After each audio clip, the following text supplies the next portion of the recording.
Assalamualaikum warahmatullahi wabarakatuh. Nama saya Fadilah Tahir, NIM 1802542444023. Dalam rangka untuk memenuhi tugas praktikum mata kuliah sanitasi dan higienis, saya akan menjelaskan tentang penanganan yang dilakukan saat pengolahan empek-empek. Baiklah, pertama-tama kita akan membahas tentang sanitasi. Sanitasi sendiri adalah perilaku yang disengaja dalam pembudayaan hidup bersih dengan maksud mencegah manusia bersentuhan langsung dengan kotoran dan bahan berbahaya lainnya, dengan harapan usaha ini akan menjaga dan meningkatkan kesehatan manusia. Sedangkan secara umum, pengertian sanitasi adalah suatu upaya yang dilakukan oleh manusia untuk mewujudkan dan menjamin kondisi lingkungan, terutama lingkungan fisik, yaitu tanah, air, dan udara yang memenuhi syarat-syarat kesehatan. Adapun manfaat sanitasi secara umum yaitu terciptanya kondisi lingkungan yang bersih, sehat, dan nyaman bagi manusia, mencegah timbulnya penyakit-penyakit menular, mencegah atau meminimalisir kemungkinan terjadinya kecelakaan, mencegah atau mengurangi kemungkinan terjadinya polusi udara, misalnya bau tidak sedap, menghindari pencemaran lingkungan, dan mengurangi jumlah persentase orang sakit di suatu daerah. Adapun tujuan sanitasi itu sendiri yaitu tujuan sanitasi untuk menjamin kebersihan lingkungan manusia sehingga terwujud suatu kondisi yang sesuai dengan persyaratan kesehatan, serta untuk mengembalikan, memperbaiki, dan mempertahankan kesehatan manusia. Pada kesempatan kali ini, saya akan menjelaskan tentang penanganan atau sanitasi pada pengolahan empek-empek. Empek-empek adalah suatu makanan tradisional khas daerah Palembang yang populer di Jawa, yang dapat digolongkan sebagai cemilan makanan dari ikan. Empek-empek terbuat dari adonan ikan dan tepung tapioka, lalu diuleni menggunakan air es untuk membuat tekstur empek-empek lebih kenyal, lalu direbus.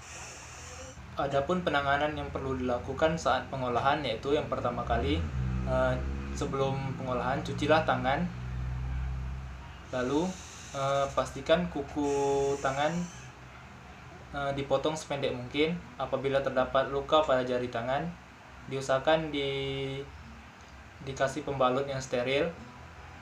Kemudian saat pengolahan jangan meraba hidung, mulut, rambut, dan bagian tubuh lainnya. Dan pastikan peralatan masak dalam kondisi steril dan bersih saat digunakan. Kemudian kita lanjut dengan proses pembuatan empek-empek. Dalam pembuatan empek-empek, bahan yang dibutuhkan yaitu daging giling sebagai bahan utama pembuatan empek-empek dengan komposisi sebagai berikut, yaitu daging giling, ikan boleh digunakan ikan apa saja, kemudian air es atau air dingin, kemudian tepung sagu atau tepung tapioka, kemudian dikasih garam dan penyedap rasa lainnya. Pembuatan empek-empek yang pertama itu kita sediakan ikan segar, kemudian kita siangi dan dibersihkan terlebih dahulu, dilepaskan kulit ikan dari dagingnya, kemudian pisahkan antara daging dan tulang ikan, kemudian dipotong kecil-kecil atau bisa di blender sampai halus. Kemudian daging ikan yang sudah digiling dicampur dengan air es cukupnya, kemudian ditambahkan garam secukupnya dan penyedap rasa agar rasanya menjadi lebih gurih. Sambil terus diaduk, ke dalam campuran ikan dan air tersebut ditambahkan tepung tapioka sedikit demi sedikit sehingga terbentuk adonan yang kalis.